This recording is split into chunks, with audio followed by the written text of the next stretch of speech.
जब हम प्रभु की तरफ चलते हैं तो उसमें प्रधानता होती किसी संत या शास्त्र के वचन। ऐसे आप चल ही नहीं सकते। कभी भी कहीं भी कोई भी प्रभु की तरफ चलेगा, पहला कदम चला होगा तो किसी न किसी संत के वचन सुने होंगे या शास्त्र के वचन, दोनों एक ही बात है। जो संत भगवंत की वाणी है वही शास्त्र है। बिना उनके वचन सुने परमार्थ का पता ही नहीं चलता है। तो जब हम प्रभु की तरफ सत्संग सुनकर चलने को होते हैं तो ये दो मुख्य बाधाएं आकर खड़ी हो जाती हैं। भोगों की भोग वृत्ति, संग्रह वृत्ति जो हमारे अंदर रही है, तो वो हमको इतना कमजोर कर देती, लगता है अगर ये चीज नहीं होगी तो हम रह नहीं पाएंगे, ऐसी ऐसी व्यवस्था होगी तो हम नहीं रह पाएंगे। बड़ा कमजोर हो गए अपने लोग। हाँ, ऐसा होना चाहिए, ऐसा होना चाहिए, ऐसा होना चाहिए।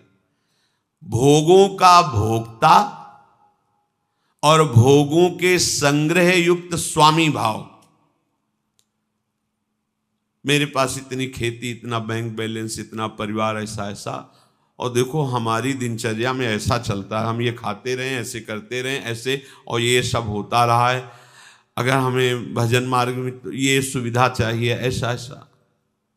इतना कमजोर हो गया है मनुष्य कि वो भोगों की भोगने की वृत्ति और भोगों के संग्रह करने की वृत्ति और भोक्ता और संग्रहित वस्तु का स्वामी मैं, ऐसा, ये पहली परमार्थ में बाधा वृत्ति है।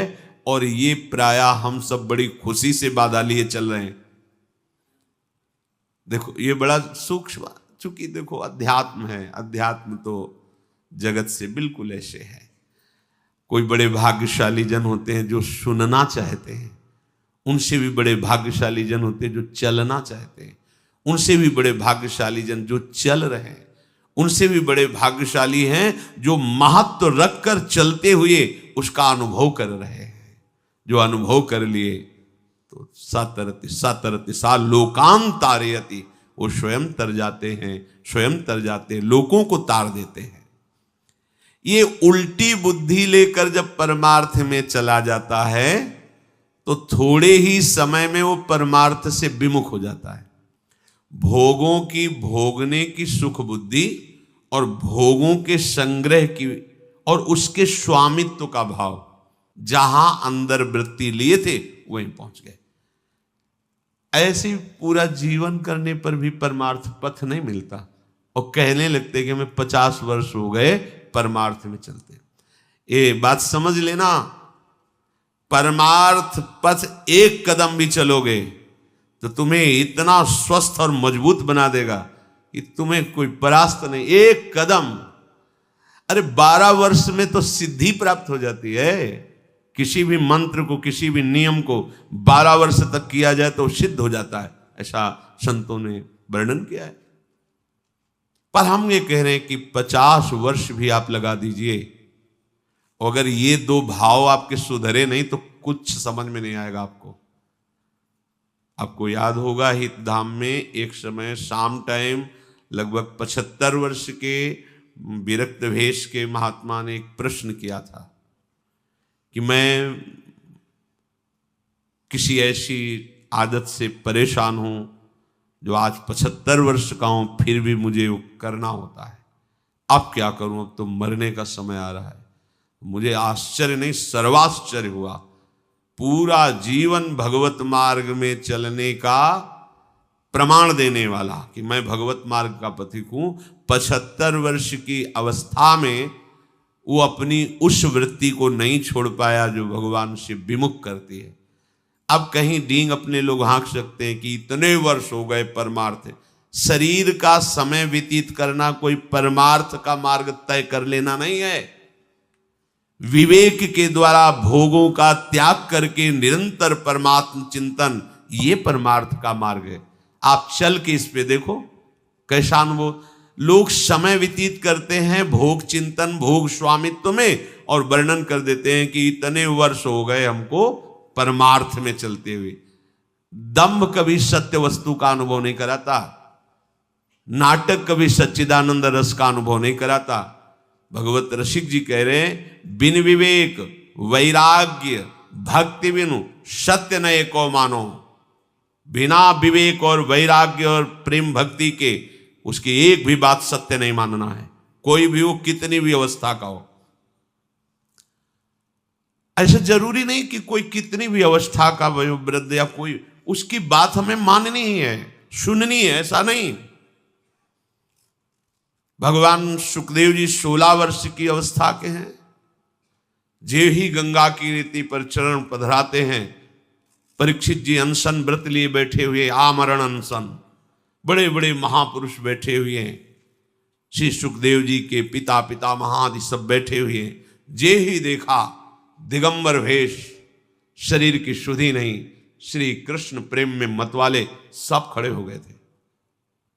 सब 16 वर्ष की अवस्था के सुखदेव जी और 10-10 हजार वर्ष जिनकी केवल तपस्या साधनाएं, वो सब महापुरुष खड़े हो गए। क्यों? क्योंकि जन्म से ही भगवत अनुराग में दृढ़ महापुरुष, जन्म से ही माया रहित पुरुष, अंदर से ही वैराग्य युक्त। तो वैराग्य ज्ञान और भक्ति का आदर होता है, अवस्था का आदर नहीं होता। आप कितनी अवस्था के, इसका महत्व नहीं होता। ओ चांगदेव नहीं, 1400 वर्ष की अवस्था, ज्ञानदेव जी की शरण में वो शिष्य बने। ज्ञानदेव जी नवीन अवस्था के। जब तक आपके अंदर भोग में सुख बुद्धि, भोगों का संग्रह और उसके स्वामित्व का भाव, स्वामित्व का भाव बड़ा सूक्ष्म विषय है, चाहे गृहस्थ हो चाहे विरक्त हो। स्वामित्व का, अगर एक कमंडल में भी तुम्हारा स्वामित्व का भाव है, तो जैसे एक गृहस्थी के 100 बीघा में स्वामित्व का भाव हो, वैसे तुम्हारे कमंडल में भाव है। ये मेरा कमंडल नहीं, प्रयोग के लिए प्रभु ने दिया, इस शरीर के प्रयोग के लिए, दिनचर्या में काम आएगा। बस मेरा शब्द केवल प्रभु के लिए है। मेरे प्रभु, मेरे तो गिरधर गोपाल, दूसरों न कोई वस्तु, ना कोई व्यक्ति, ना कोई भोग सामग्री, ना कोई पद प्रतिष्ठा, ना लोक लोकांतर, मेरे तो गिरधर गोपाल। अध्यात्म है, भगवत मार्ग है, जिससे समस्त प्रपंच का नाश होकर भगवत साक्षात्कार होता है। कहीं स्वामित्व नहीं होना चाहिए, ना इस शरीर में, न शरीर संबंधी भोग सामग्री में, न संपत्ति में। और हमने संतों के मुख से सुना है, महाजी ये राम जी का बगीचा है, राम जी का बगीचा है। हाँ, ये सब राम जी का है, वो सब श्री जी का है, सब श्री जी का है। वाणी से ही नहीं, हृदय से दासत्व होना चाहिए, स्वामित्व केवल प्रभु के चरण, अपनापन केवल प्रभु। बस बहुत मुश्किल बात है, ये समझ गए तो बेड़ा पार हो गया। हम बार बार आपको कहते हैं कि साधना से भगवान को खरीदा नहीं जा सकता। अपनेपन से रीझते, इनके स्वभाव को जान लीजिए। बस उमा राम स्वभाव जी जाना ताई भजन तज भावला, बस इनसे थोड़ा सा अपनापन हो जाए, मतलब इनकी बात होने पर, इनकी याद आने पर ऐसा लगे जैसे कोई मेरा प्यार, प्राण प्यारा मित्र बहुत दिन से मिला न हो और उसकी याद आ रही हो, या जो भी भाव आप रखते हैं वो ऐसा एक बार, जब मानो अपनी माँ है, बहुत वर्षों से नहीं मिले, उसकी याद आ रही, अब हृदय विकल हो रहा है। ऐसा कुछ जैसे अपना लाडला पुत्र है, अमेरिका में पढ़ रहा है, एक ही पुत्र है, बहुत दिन से बात नहीं, उस माँ का हृदय कैसा होता है? क्या करूं, कैसे उड़, पंख होते तो उड़कर जाती, उनसे मिल ले।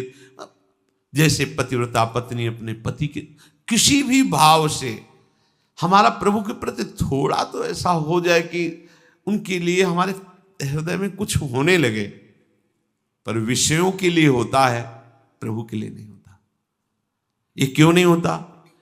कह रहे हैं 2 बाधाएं मुख्य हैं, अपने को भोगों का भोक्ता मानना और भोग सामग्री का स्वामी मानना, मालिक मानना। जिसके अंदर ये 2 बुद्धि, उसकी बुद्धि उल्टी ही चलेगी, कभी प्रभु के सन्मुख नहीं चलेगी। ध्यान रखना, किसी ने किसी संत से कहा कि आपके यहां हम गए तो ऐसा भक्ति का रंग चढ़ा कि हफ्ता 10 दिन तो, फिर इसके बाद पता नहीं गया स्थाई क्यों नहीं चढ़ा, स्थाई होना चाहिए। तो देखो हम आपको बताएं, संतों के यहां चिंगारी दी जाती है और उसको सुरक्षित रख के ज्वाला बनाना तुम्हारा कर्तव्य है। अगर आपने चिंगारी पे एक चुल्लू जल डाल दिया फिर बोलो ये ज्वाला क्यों नहीं हुई, नहीं।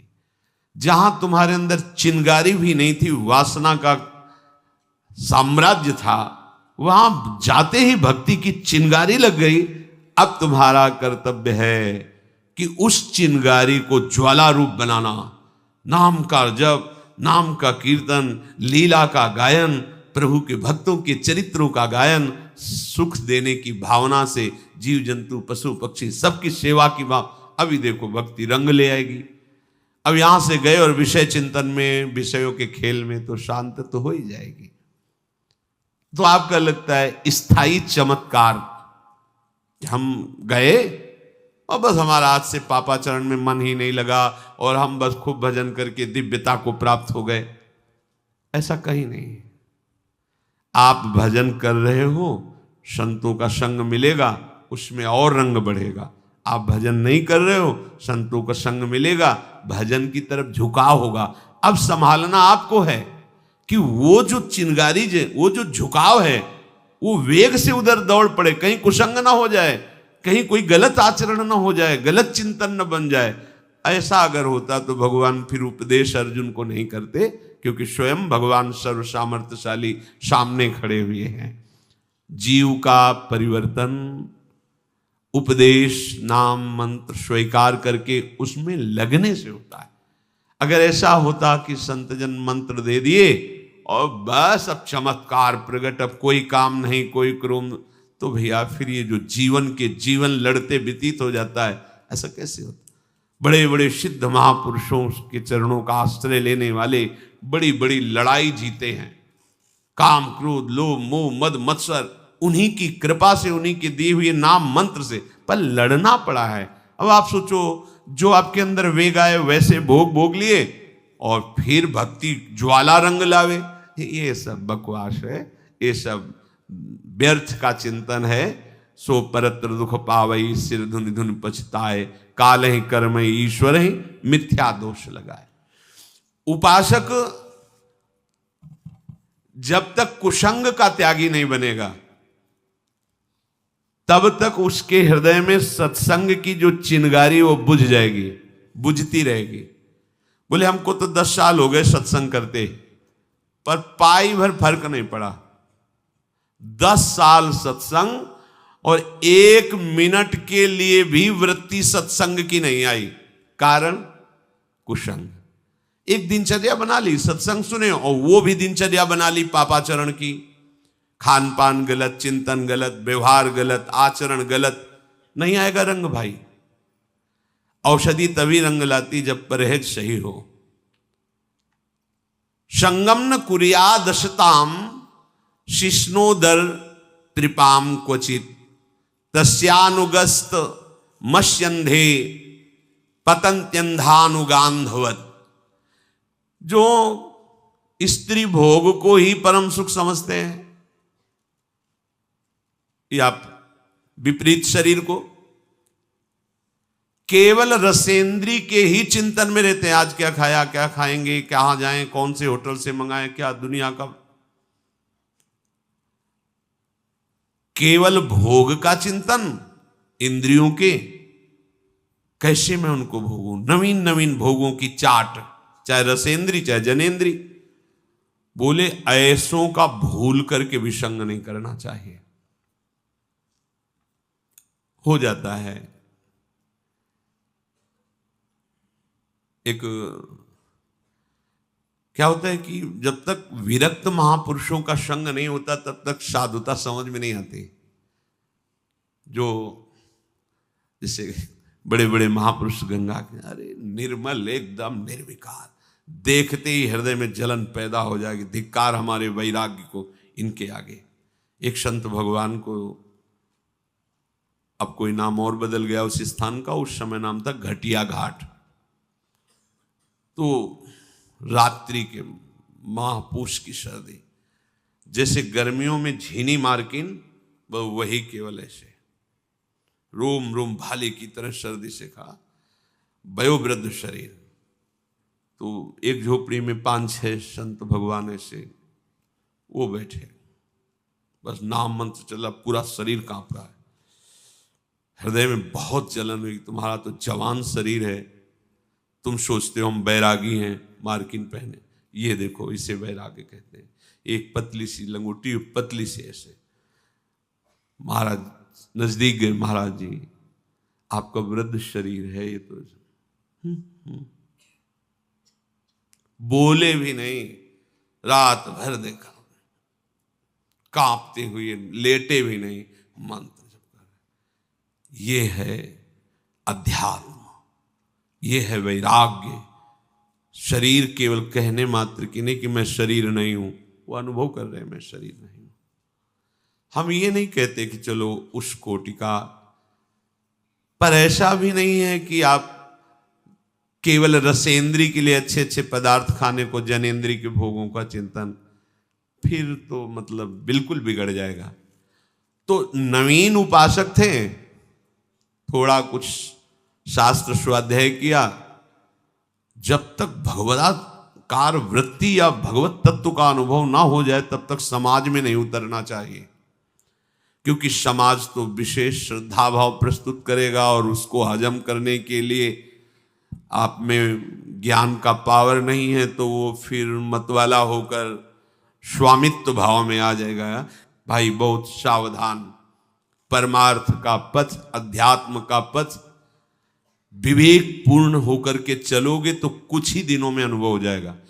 ये तो बिल्कुल भावनाएं त्याग दो कि 20 वर्ष करेंगे तब अनुभव होगा, 50 वर्ष करेंगे तब अनुभव, ऐसी बात नहीं।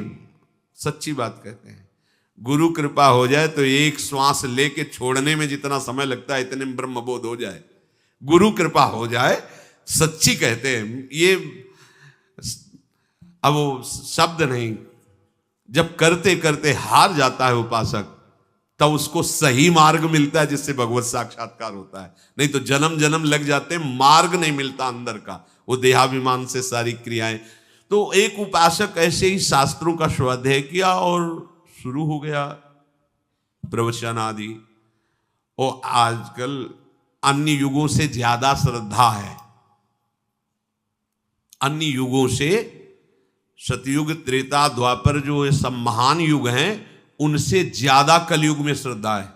सच्ची मान लीजिए, कलयुग में उनसे ज्यादा श्रद्धा है। कलयुग का ऐसा महत्व है कि जो 10,000 वर्ष तपस्या से फल मिलता है 24 घंटे नाम कीर्तन से मिल जाएगा। बड़ी महिमा है कलयुग की। बस ये है कि अगर भगवत विमुख है तो दुर्गति पक्की है, और अगर भगवत सन्मुख हो तो बड़ी महिमा कलयुग की है। बड़े बड़े महापुरुष कलयुग को प्रणाम करके इसकी जय जयकार करते हैं कि जो बड़ा दुर्लभ पद है वो नाम कीर्तन, नाम जब भगवत कथा सुनते सुनते भगवत प्राप्ति हो जाती। बड़ा सरल है कलयुग में भक्ति प्राप्ति होना। पर भगवत प्रेमी महात्माओं के वचनों के अनुसार चले। अब उन्होंने साधु संग तो विशेष किया नहीं था, शास्त्र स्वाध्याय किया। और ये कथा नहीं कह रहे, ये घटना कह रहे हैं। अब उनके पास लोगों का आना शुरू। अब उस नए उपासक थे, शास्त्रों का स्वाध्याय प्रवचन संत के समीप से जो निकलता है उसको कोई गिरा नहीं सकता है। हम आपको खास बात कहते हैं, जो संतों की गाली सही है, संतों की डांट फटकार सही ना, उसे माया के क्षेत्र में कभी गाली नहीं मिल सकती। माया कभी उसे डांट फटकार नहीं लगा सकती। बहुत ये सुलझा हुआ विषय है। अगर आप संतों के हाथ के नीचे से पास नहीं हुए तो आप शास्त्र पढ़ करके संत नहीं बन सकते। पक्की बात तुम्हें बता देते हैं। एक जनरेटर के इंजीनियरिंग पढ़े, बहुत बढ़िया सब पढ़ लिख के, और एक जनरेटर की बहुत बड़ी दुकान थी जिसमें सैकड़ों जनरेटर थे। गए, बोले साहब हम कागज दिखाया, पास हैं, ठीक है आप हमें नौकरी में रख लीजिए। एक इंजन खोल करके डाल दिया और कहा इसको आप फिट करके चला दीजिए, हम आपको रख लेंगे। पूरा पढ़ा था उसी के, बिल्कुल फिट कर दिया जनरेटर, और चलाया तो चला ही नहीं। और दिन भर लगे, वो कुछ नहीं बोला, खड़ा देखता रहा, दुकान का कार्य था, बस देख लेता। शाम तक वो कई बार वैसे खोले और बांधे। बोले सर पूरा प्रयास कर लिया पर चल क्यों नहीं रहा है? तो बोले आप सच्ची बताना, किसी मैकेनिक के नीचे कुछ दिन काम किया है? बोले नहीं हम तो पढ़े। बोले हाँ कढ़े नहीं हो इसीलिए। बोले कुछ नहीं, उसकी गैस काटो, उसकी जो गैस काटो फिर चल पड़ा। ये गैस काटना उसमें पढ़ने में नहीं आएगा, ये किसी मैकेनिक के नीचे। ऐसे ही माया के प्रवाह को कैसे काटना है ये गुरु कृपा बताती है। अब वो सांसारिक लोगों का आगमन शुरू हुआ, कोई केला सेव संतरा, ये लोग बड़े भावुक हैं, अपने बच्चे को फल देने में संकोच करेंगे, पर साधु महात्माओं को, इनकी श्रद्धा को तो देखो। जिस शरीर को सब प्राण से प्यारा समझते हैं, जहां संतों को देखते हैं लिटा देते हैं, सामने क्या पड़ा है देखा नहीं, लेट गए। इनकी श्रद्धा को देखो, भगवान इनकी श्रद्धा का फल देते हैं, भगवान इनका मंगल करते हैं। पर अपने को कहीं ये ना मान लेना चाहिए कि हम इतने महान हो गए कि साष्टांग प्रणाम कर रहे हैं, बिल्कुल भूल मत कर देना। अब उनको लगा कि कुछ तो प्रभाव हमें है ही, जब तक देहाभिमान गलित नहीं होता तब तक ये बात आ जाती, कुछ ठीक कुछ तो है ना, कुछ नहीं है, कुछ नहीं है, ये रंग बिरंगा पर्दा है माया का, भुलावे में नहीं फंसना चाहिए। अब जो ज्यादा नजदीक होने लगता है, उनसे परिचय होने लगता है कि अमुक जी हैं, अमुक जी हैं, और हर शनिवार रविवार को ढेर सारे अंगूर फल ये मेवा लेकर आते। वैसे एक दिन आए रविवार को, बोले महाराज आज तो रुक नहीं पाएंगे। वो क्यों? बोले वो आज हमारी कुछ मित्रों की पार्टी है क्लब में। वो क्लब क्या होता है? अरे वो चले गए। अगले रविवार को शनिवार को जब आए तो उन्होंने कहा कि नहीं होता क्या है क्लब? अब बोले महाराज हम उसकी व्याख्या थोड़ी करके आपको बताएंगे, अगर आपका मन हो तो गाड़ी में बैठो, घुमा लाए आपको, क्या है। तो उन मतलब तस्मात् शास्त्रम प्रमाणम ते कार्याकार्यो व्यवस्थितो, बहुत होश में रहना चाहिए। ये हम कथा नहीं सुना रहे, ये घटना है, बहुत विचारणीय विषय है। उनके आसपास रहने वाले और उनसे ये सब जानकारी के अनुसार कोई ऐसी कहा चलो, क्योंकि रजोगुणी पुरुषों का अन्न पाने पर बुद्धि रजोगुणी हो जाती है। अगर हम सावधान ना हो तो हमारी बुद्धि को ये माया आकर्षित कर लेती है। अब वो गाड़ी में बैठ गए, आगे गाड़ी में माला डाल करके बैठ गए। पहले तो शर्माने लगे, अरे यहाँ तो ठीक नहीं, अरे आप आए हो, हम है ना। अब लोग वहां सब उनको देखें, उनसे आप बड़े धनी थे, बैठे। अब वो तो अपनी खान पान की सामग्री मंगाए, बोले महाराज जी के लिए देसी घी में पकोड़े तल के लाओ। सब लाए, पाओ महाराज आप, हम लोग इधर मेज में पा रहे, आप सात्विक शुद्ध पकोड़े, सात्विक शुद्ध पकोड़े क्लब में। अब धीरे धीरे धीरे धीरे भजन साधन छूट गया, और जब उन लोगों ने देखा कि ये, तो उन लोगों ने जाना छोड़ दिया। तो ऐसे न वैसे रहे मजरे ढो पाछलियो जुग, बहुत होश में। एक बार बुद्धि परमार्थ से भ्रष्ट हुई तो दोबारा चढ़ाना केवल विशुद्ध हरि कृपा से हो सकता, अन्यथा नहीं। संगम न कुर्या दशताम शिष्णोदर त्रिपाम क्वचित, जो केवल जनेन्द्री रसेंद्री की तृप्ति में लगे हुए हैं, ऐसे लोगों से अपनी भक्ति की चिंगारी को बचाओ, नहीं तो बुझने में देर नहीं लगेगी। ततो दुष्संग मुत्सृज्य सत्सु सज्जेत बुद्धिमान, संत एतस्य छिन्दन्ति मनोव्यासंग मुक्ति भी। इसलिए उपासक को चाहिए कि जो हमारे पास बैठे, उसके संग से हमारा भजन रुक रहा, हमारे अंदर गंदी वृत्ति आ रही, हमारे अंदर संसारिकता आ रही, उसका संग तत्काल त्याग दे। दुष्ट संग त्याग के लिए बताया गया है कि जैसे आप आराम से बैठे हो और अचानक ऊपर गोद में सांप गिर जाए तो आप क्या करेंगे? पहला काम करेंगे झटक देना, फिर विचार करेंगे।